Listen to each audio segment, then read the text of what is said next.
ici Yves Parent. Bienvenue à 2 pour 1, présent pour une cause. On est allé à la soirée Monsieur Aneb, le cabaret, au Théâtre Plaza à Montréal. Une soirée dans le but d'amasser des fonds pour l'Aneb, Anorexie et Boulimie Québec. Une soirée organisée par le comédien Félix-Antoine Tremblay, qui est aussi celui derrière Monsieur Phoenix, une compagnie d'accessoires mode pour hommes, dont ce nœud papillon, qui a pour nom Monsieur Aneb, que vous pouvez vous procurer sur son site web, et tout l'argent des ventes est remis directement à l'Aneb. Un des grands défis de l'Aneb est de briser les tabous face aux troubles alimentaires qui touchent les femmes, oui, mais aussi les hommes. Donc, à la soirée Monsieur Aneb, le cabaret, on y a rencontré la directrice générale de l'Aneb, Josée Champagne, les 3 porte-paroles Bianca Gervais, Catherine Brunet, Félix-Antoine Tremblay et la marraine de la campagne de financement qui est présentement en cours, la comédienne Maxime Roy. Tout ça avec la participation, entre autres, de Marie-Claude Savard, Patrick Langlois, Émilie Bégin, Joey Scarpellino, José Lavigueur et Alex Perron.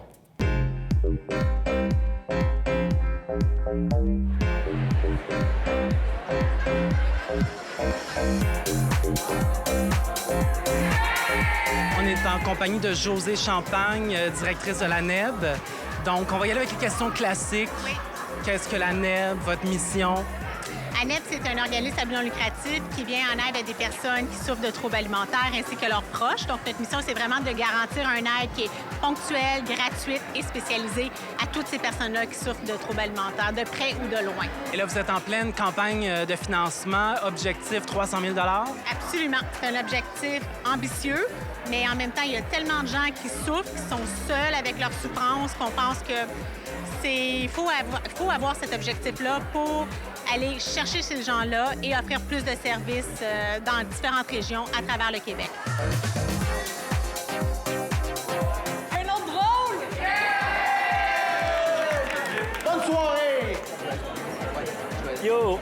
Pour démystifier c'est quoi les troubles alimentaires, pour amener les gens à comprendre que c'est des maladies mentales graves, on peut en mourir. Et d'ailleurs, notre campagne cette année est un peu plus agressive dans le sens où on veut que les gens réalisent à quel point c'est grave, mais on peut agir rapidement et on peut prévenir des conséquences comme la mort. Je veux dire, prenez un verre, amusez-vous, profitez-en.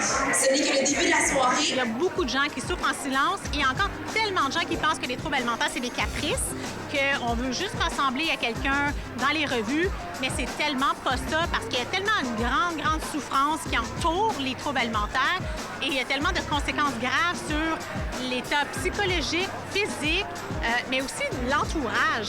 Et ça, on n'en parle tellement pas et je pense qu'une des missions d'ANEB, c'est justement de sensibiliser et d'éduquer le grand public à ces maladies-là.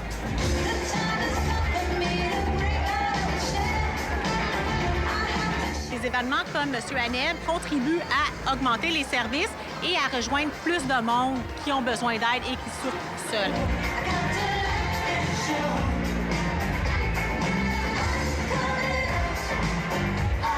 En fait, on parle de 65 000 filles et femmes entre 12 et 30 ans qui souffrent d'anorexie et de boulimie. On parle de 300 000 personnes qui sont susceptibles d'en souffrir. Mais au-delà des statistiques, il y en a tellement qui sont pas comptabilisés, il y en a tellement qui souffrent. Vu que c'est tabou, c'est un peu difficile de... Absolument.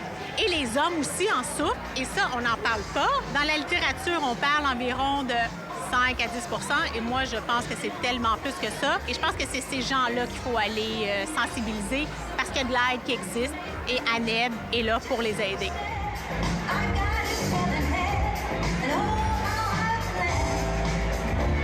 On a augmenté les heures d'écoute. À partir du 5 octobre, on augmente la plage horaire de minuit à 3 heures du matin.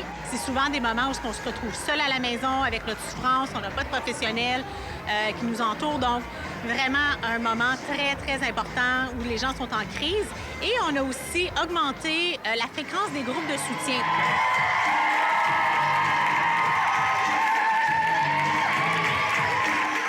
Ça va bien, c'est la 2e édition cette année, puis on dirait que je suis un petit peu déjà en terrain connu. Depuis l'année passée aussi, tu es devenu porte-parole masculin pour l'Aneb. Ben oui, suite à cet événement-là qui a super bien marché, Ils m'ont offert le mandat d'être porte-parole homme pour ANEB, donc c'est une très belle mission pour moi. J'étais super touché. Merci beaucoup à la gang derrière.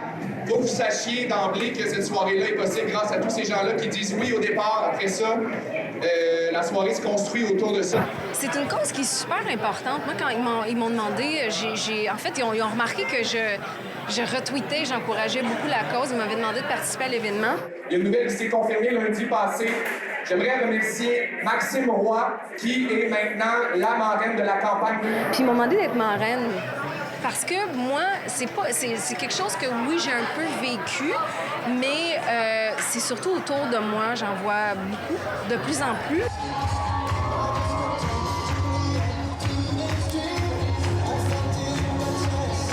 J'ai connu ANEB quand je suis sortie de Star Academy, genre en 2004, parce que j'en avais parlé à Star Academy, puis après ça, l'association m'avait fait faire une performance dans un événement.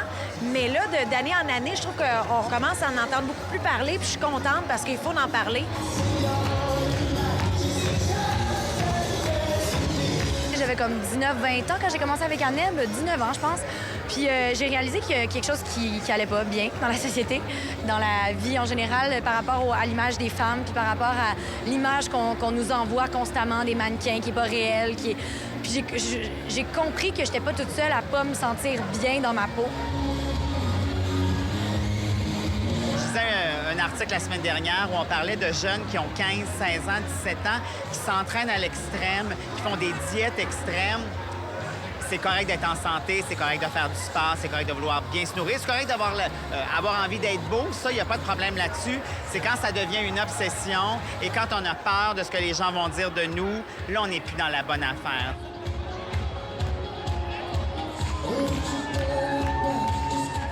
Dans nos jobs aussi, il y a comme une espèce de culte de la minceur tout le temps. T'sais, on a des scènes de costumes de bain, on commente nos corps sur Internet. Les actrices qu'on présente aussi à la télévision, et américaines et québécoises, ont un poids peut-être inférieur à la population souvent. Fait que je me suis dit, pourquoi pas contrecarrer ça, puis aller faire du bénévolat, justement, m'impliquer auprès des troubles alimentaires. Allô, je m'appelle Alexandre Champagne. J'ai cofondé 3 fois par jour avec mon épouse, qui est assise là-bas, elle est enceinte. Donc, je ne voulais pas faire le chemin comme ça. Juste au nom de 3 fois par jour, Marie et moi, on fait un don de 5 000 à ANEB Québec. J'ai trouvé ANEB, puis ça a été un coup de foudre parce que c'est vraiment ça que j'avais envie de faire. En fait, c'est de faire connaître ces troubles-là pour pouvoir un jour que ce soit plus tabou d'en parler aussi, tu sais. On demande Bianca Gervais aux enchères, qui n'était pas censée être aux enchères. Bianca Gervais, peux-tu venir ici, s'il vous plaît? Les lignes d'écoute, émotivement, je trouvais ça assez prenant quand même parce que c'est des gens en détresse qui veulent parfois en finir avec leur jour parce que c'est une maladie qui est très souffrante intérieurement. Hey, on a fait 100 piastres! 100 piastres! Comment je peux aider autrement? Bien, en étant là ce soir, en étant porte-parole. Moi, j'ai une grande gueule, fait que en parlant, en enlevant tout ce qui est relié tabou aussi à la maladie.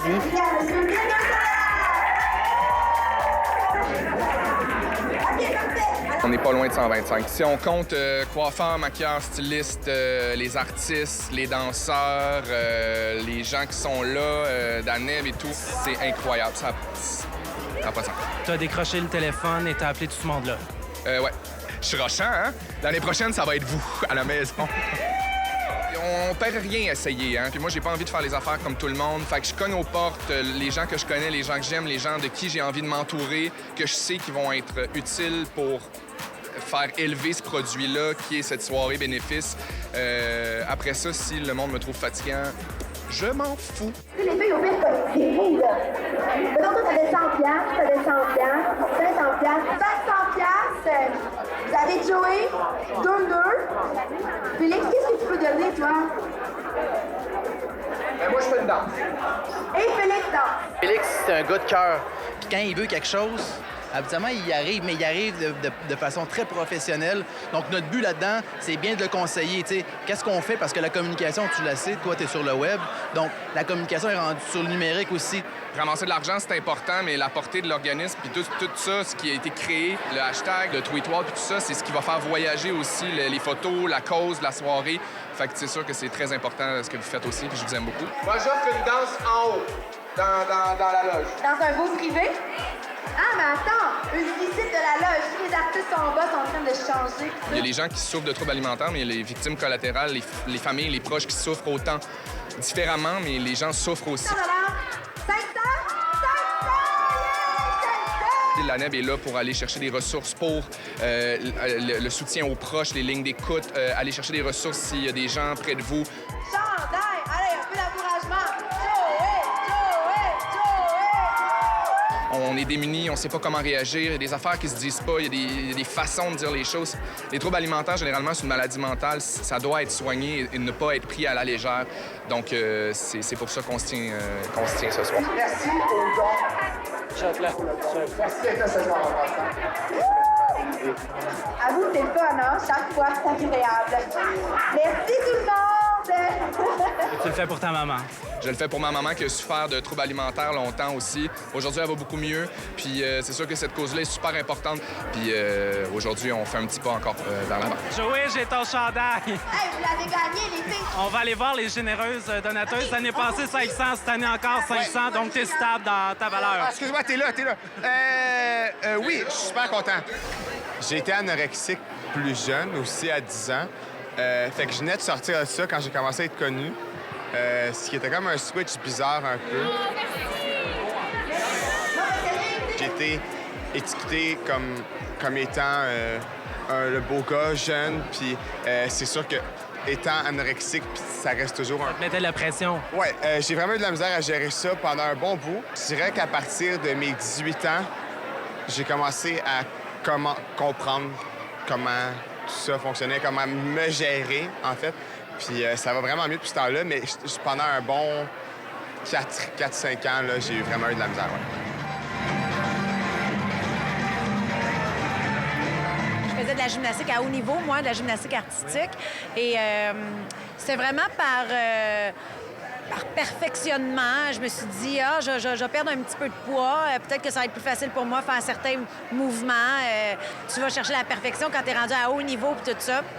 Déjà, j'avais pas de poids à perdre. Ouais. Je m'entraînais 35 heures semaine et tout. Donc, non, j'ai... allée dans l'excès. J'étais allée dans l'excès, vraiment. À la fin, je mangeais genre un yogourt sans gras par jour. J'avais des parents très à l'écoute et qui ont tout de suite réagi quand ils ont commencé à voir que je maigrissais rapidement. Donc, merci à ma famille, à mon frère, à ma belle-sœur, mes parents, de m'avoir pris en charge à ce moment-là.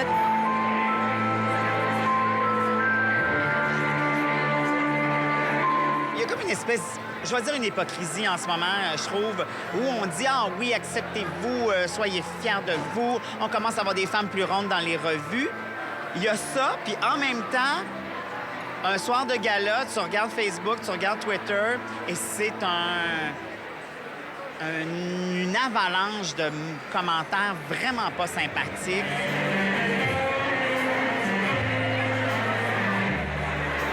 Le bullying ne s'arrête pas à l'âge de 18 ans, malheureusement. On fait des campagnes de bullying à pu finir. Malheureusement, ça vient de quelque part, ça vient des adultes. Donc, moi, en tant que marraine, cette année, j'ai vraiment envie de véhiculer le message de faites attention à votre parole en tant qu'adulte, en tant que parent, en tant que membre d'une société, l'influence que vous avez sur les enfants. Et nous, en tant qu'artistes, c'est sûr qu'on a un impact. Georgia.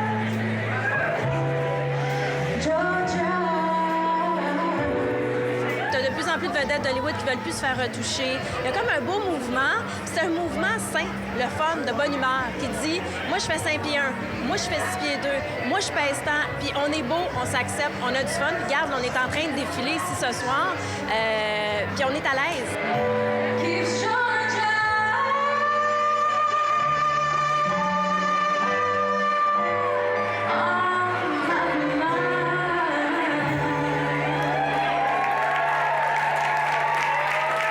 Quand tu files pas, là, puis t'es down, qu'est-ce que tu manges? La crème glacée. Ah ouais, moi, de la crème glacée, j'ai des petits pots, là, à Häagen-Dazs ou... non, j'adore ça. Ouais, de la crème glacée tellement, là. Puis des spaghettis. Moi, j'aime ça manger. Un spaghetti sauce tomate. Des choux de Bruxelles.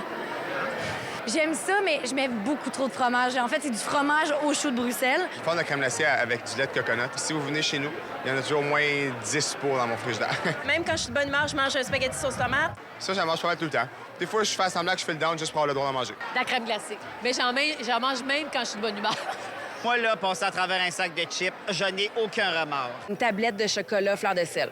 Du popcorn. Je suis comme une maniaque de popcorn. Au beurre. J'ai pas de fond. Des fois, pour déjeuner, je mange un spaghetti sauce tomate. Maman, si tu m'écoutes, divan parisien puis un bon pâté chinois. De la soupe à l'oignon gratinée. C'est un peu compliqué à faire, là. C'est pas du chocolat. Le chocolat, j'attends d'un dépanneur, c'est pas long. Une soupe à l'oignon, c'est un peu plus compliqué, mais bon, c'est ça pareil. Est-ce que tu as une petite recette ou création culinaire un peu bizarre? Ma mère me faisait ça quand j'étais jeune, puis je tripais bien raide. Des chips ordinaires, mais on mettait du vinaigre. Tu sais, la chip est molle, mais je tripais bien raide là-dessus. Ce que j'aime aussi par-dessus tout, c'est les biscuits soda avec du fromage marbré puis de la sriracha. J'avais compris de la cerise à chat. Oui. La cerise à chat, c'est une sorte de cerise très rare. Non, la sriracha à la sauce piquante. J'achète du chocolat noir de 70 Je vous dis, là, c'est un truc écœurant. Toast, Cheese Whiz, Nutella. Ça fait comme un Reese, mon gars. Et je prends des bleuets. J'ai du miel, puis je prends du miel direct comme ça. Là, ça me fait du bien à la gorge. Et là, je mets ça dans un bol avec des fraises. Ou ce que je fais des fois, c'est que je prends une cuillerée de beurre d'amande puis je mets du miel dessus. Et je fais fondre mon chocolat. Fromage avec beurre de pinot dessus. C'est délicieux. Je fais fondre mon chocolat et je le mets sur mes fruits. Ah, OK. Pas sur mon corps. Je me fais des bananes avec du sucre brun dans la poêle. Je fais chauffer ça. Je mets un petit peu, beaucoup de beurre. Puis je fais fondre ça, puis après, je mets ma banane là-dedans. Ça, c'est quand j'ai vraiment la dent sucrée, le soir, là, vers 23 h. Moi, je mange des rôtis à l'avocado. Une tranche de pain dans le toaster, mayonnaise. Une beurrée de mayonnaise, là, sur un pain qui est frais, je suis comblée de bonheur. Écrase l'avocado là-dessus, un petit peu de fleur de sel, un petit peu de poivre, merveilleux. J'avais comme rien à manger, puis j'ai fait cuire du riz, puis j'ai mis une canne de thon. C'était vraiment bon. Avec la sriracha. Ça se dit-tu un craft dinner aux saucisses? Oui. C'est on appelle maintenant du codé. Ouais, du codé, mais ouais, c'est ça. C'est un peu 2.0 à mon goût. Thon et riz, ça marche? Je ris? Non, c'est vrai. Craft dinner aux saucisses. Mais la sriracha était bonne aussi. C'est de la sauce épicée, c'est une pâte de piment. C'est bon. Ça rehausse. Alors, vous fassiez mon éducation. On va t'en acheter. La couleur qui te va pas bien, que tu peux pas porter. Ah, il y en a beaucoup. Le kaki, c'est bien dommage parce que j'adore le kaki, mais ça me va vraiment, vraiment pas. Je porte pas beaucoup de brun, mais c'est pas que ça me va pas parce que je suis blonde. Le gris, je sais pas. Jaune. La couleur jaune, ouais. Le jaune moutarde, c'est une catastrophe. Vert. Je suis pas un fan du vert. Orange, mais je suis pas sûre. À chaque fois que j'avais un nouveau rôle, je disais à la costumière au téléphone, c'est le jaune me voit pas. J'arrivais, j'avais quelques morceaux jaunes. Elle était convaincue parce que je suis brune, mes yeux sont comme jaunes, que ça m'irait bien. Et c'est la pire couleur sur moi. Oh, genre de saumon. De toute façon, ça va à qui du saumon?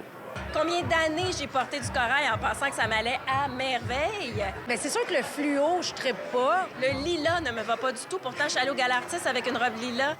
Le brun? J'imagine. Je sais pas, j'en porte pas beaucoup de brun. Je pensais que c'était le bleu poudre, mais ça a l'air que ça me fait bien. Fait que, visiblement, il n'y a rien qui m'effraie dans les couleurs à porter. C'est un fluo mettons vert. qu'on y va avec le brun. Oui, le brun. Non, il y a eu beaucoup d'erreurs pour finalement comprendre ma palette de couleurs. Là. Beaucoup de plaisir à la soirée Monsieur Aneb, le cabaret, organisé par Félix-Antoine Tremblay, qui a su bien s'entourer. La soirée a permis d'amasser 15 000 $ pour la NEB. Si vous voulez aider la NEB, eh bien, c'est facile. Vous pouvez commander le nœud papillon Monsieur Aneb, disponible sur le site de Monsieur Phoenix ou en visitant le site web de la NEB. Suivez-nous sur les réseaux sociaux qui apparaissent à l'écran pour tout savoir sur l'émission et sur nos invités. Merci d'avoir été des nôtres et à bientôt. Et en terminant, le monde est beau quand... Quand ils sont heureux. Quand ils s'écoutent l'un l'autre. Quand on est bien avec soi et avec les autres. Quand tout le monde s'accepte et tout le monde est heureux. Quand il est fin. Quand il est bon. Moi, j'aime le naturel beaucoup. Le monde est beau quand il danse. Les gens, quand ils me voient à l'épicerie ou quoi que ce soit, puis il y en a qui me reconnaissent, ils en reviennent pas parce qu'on est tellement maquillés, ils en reviennent pas que moi, je suis une tache de rousseur. Sérieusement, le monde est beau quand ils rient, quand ils sourient, quand ils sont bien dans leur tête. C'est ce que je souhaite à tout le monde. Quand le monde est beau le 2 octobre à 18 h, je sais plus quoi, là, le monde est magnifique.